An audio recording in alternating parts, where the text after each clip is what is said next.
Liaozhai Stories Pianpian. Luo Zifu is a native of Binzu, Shaanxi. His parents died very early, and he was raised by his uncle Luo Dai from the age of 8 or 9. Luo Dai is an official of the Guozijian. His family property is very rich, but he has no heirs. He cherishes Luo Zifu very much and regards him as his own son. When Luo Zifu was 14 years old, he was lured by bad guys and became obsessed with seeking flowers and asking willows.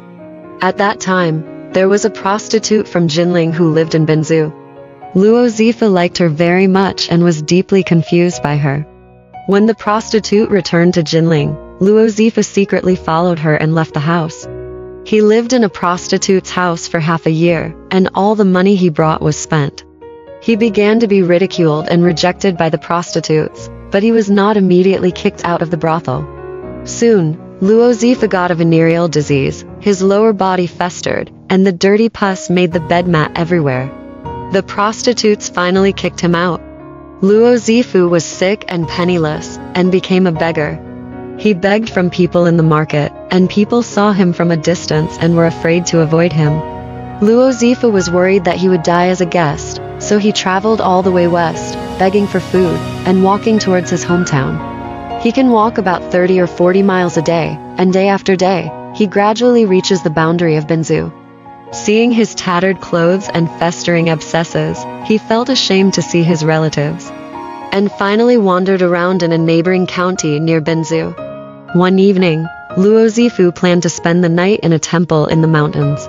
In front of the mountain, he met a woman who was as beautiful as a fairy in the sky. When Luo Zifu approached, she asked, "Where are you going?" Luo Zifu told her the truth about his situation. The woman said, "I am a monk. There is a cave where I live. You can live there. You don't have to be afraid of tigers and wolves."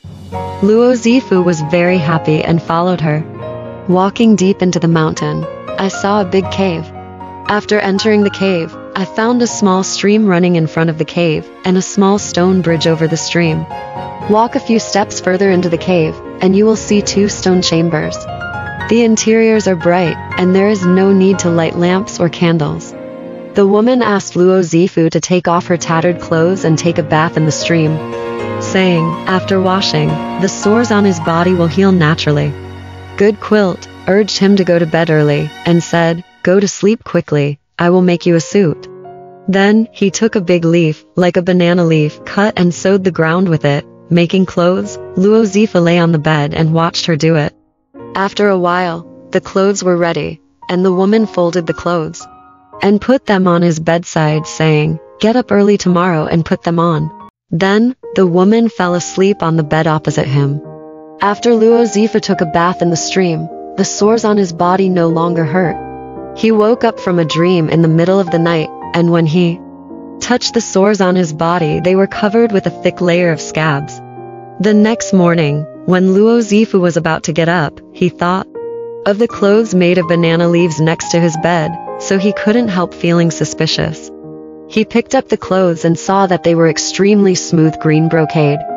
After a while, it was time for breakfast. The woman took some leaves from the mountain, and said they were cakes. When Luo Zifu ate them, it was really cakes. The woman cut the leaves into the shapes of chickens and fish, and cooked them in a pot. Luo Zifu picked them up and ate them, and they were all the same as the real ones. There is a big jar in the corner of the stone room, which is filled with good wine, and the woman often pours it out to drink. As long as the wine in the jar is drunk a little, the woman will pour some stream water into it as a supplement. Luo Zifu lived in the mountains for a few days, and all the scabs on his body fell off, so he asked to sleep with the woman. The woman said, "You frivolous fellow. You just saved your life and settled down, and you started to think wildly." Luo Zifu said, "I just want to repay your kindness." From then on, the two slept in the same bed, love each other, very happy. One day, a young woman walked into the cave with a smile, and said, as soon as she entered the door, "Pianpian, you little devil, is dying. When did the good deeds of the 2 of you come to fruition?" Pianpian greeted her and said with a smile, "It's the lady of Huaqing who has come. You haven't been here for a long time. The southwestern wind must have blown you here today. Did you hug me?" The lady of Huaqing said, "It's another little girl." "Girl," Pianpian said with a smile, "Miss Huaqing is Wei Yao." "Then why didn't you bring her here?" The lady of Huaqing said, "I just coaxed her for a while, but now she is asleep." Saying that, the lady of Huaqing Kuai sat down, picked up his wine glass, and sipped slowly. The lady of Huaqing looked at Luo Zifu again, and said, "Little gentleman, you have burnt high incense." Luo Zifu looked carefully at the lady of Huaqing.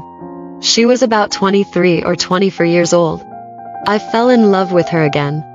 Luo Zi peeled the fruit carelessly, and accidentally dropped a fruit under the table. He bent down and pretended to pick up the fruit, but secretly squeezed the foot of the lady of Huaqing. The lady of Huaqing looked away and laughed, as if do not know anything. Luo Zifu was thinking about it in a daze, when he suddenly felt that the clothes on his body had become cold. And when he looked at the clothes on his body, they had all turned into dead autumn leaves. Luo Zifu almost died of fright, so he quickly calmed down and sat upright. He sat upright for a while before his clothes gradually returned to their original appearance. Luo Zifu secretly thanked the two women for not seeing his embarrassment. After a while, Luo Zifu took the opportunity of persuading him to drink, and gently scratched the palm of Miss Huaqing's palm with his fingers. The lady Huaqing talked and laughed freely, as if she didn't notice it at all. Luo Zifu's heart was beating wildly, and his expression was a little dazed. He suddenly found that the clothes on his body had turned into leaves again, and it took a long time for them to change back again. Luo Zifu was ashamed, and only then did he dispel the idea of molesting the lady in Huaqing, and he didn't dare to have delusions anymore. Mrs. Huaqing smiled and said, "Your young man is not very honest. If it wasn't for Mrs. Vinegar Gourd's discipline, I'm afraid he would jump into the sky." Pianpian also smiled and said, "You should be frozen to death for a fickle thing." Both women clapped their hands and laughed. Lady Huaqing got up and left the table, and said goodbye. "Little girl is about to wake up. I'm afraid she will cry to death." Pianpian also stood up and said, "I've been patronizing to seduce other men. I can't remember Zhao Jiankin crying to death." Huaqing after leaving, Luo Zifu was very upset, afraid that Pianpian would scold him, but Pianpian treated him as usual. Some days later, in late autumn, the cold wind was blowing, and the leaves fell from the frost. Pianpian began to collect some fallen leaves, stock up on food and prepare for the winter. Seeing that Luo Zifu was shivering with his neck shrinking from the cold, she took a fushiki and picked up pieces of white clouds at the entrance of the cave, and wrapped it in a bag, using it as cotton to make a jacket for him. Luo Zifu wore it on his body and felt warm. Hoo-hoo, soft and fluffy, just like wearing a new padded jacket. In the second year, Pianpian gave birth to a son who was very smart and beautiful. Luo Zifu took pleasure in teasing his son every day in the cave. But he still misses his hometown often. "Please, Pianpian, go back with him." Pianpian said, "I can't go back with you, or you go back by yourself." In this way, 2 or 3 years later, his son gradually grew up, and he became engaged to the daughter of Mrs. Huaqing. Luo Zifu often missed his elderly uncle. Pianpian comforted him and said, "Although uncle is old, he is still in good health, so you don't need to worry about it. After we raise our son and get married, we can go or stay as we please. It's yours." In the cave, Pianpian often writes on the leaves to teach her son to read, and her son is very talented and has a photographic memory. Pianpian said, "This child is blessed. In the future, it will not be difficult to become an official as big as a prime minister." A few years later, their son was 14 years old. Mrs. Huaqing personally sent her daughter Jiangqing to get married. Jiangqing was wearing a gorgeous dress, with beautiful eyes and radiance. Luo Zifu and Pianpian fell in love very much, and the whole family gathered together to hold a wedding banquet. At the banquet, Pianpian knocked on the golden hairpin and sang, "I have a good man, and I don't envy being a prime minister. I have a good daughter-in-law, and I don't envy wearing brocade clothes. Gather together tonight, everyone should be happy. Toast a glass of wine for you, and persuade you eat more." Later, Mrs. Huaqing left, and Pianpian and his wife lived opposite each other with their son and daughter-in-law. The new daughter-in-law is very filial, often snuggling under her mother-in-law's lap, just like their own daughter. Luo Zifu brought up the matter of returning to his hometown again. And Pianpian said, "You have vulgar bones after all, you are not a person who can become a fairy. And your son is also a man of wealth and honor, so you can take it away together. I don't want to delay his future. I want to say goodbye to my mother, but Lady Huaqing has already arrived." A pair of young children and their mother are reluctant to leave, and their eyes are filled with tears. The two mothers comforted them, and said, "You go for now, and you can come back later." So Pianpian cut a donkey out of leaves, and asked the three of them to ride on the donkey. At this time, Luo Zifu's uncle Luo Dai had retired and returned to his hometown. He thought his nephew Luo Zifu had died a long time ago. On this day, he suddenly saw his nephew coming back with his handsome grandson and beautiful grandson-in-law. "I am so happy that I have found a treasure." As soon as the three of them entered the door, they each looked at their clothes, which were all banana leaves. Pulling it with my hand, the banana leaf was broken, and the white clouds in the clothes slowly rose into the sky. So all three changed clothes.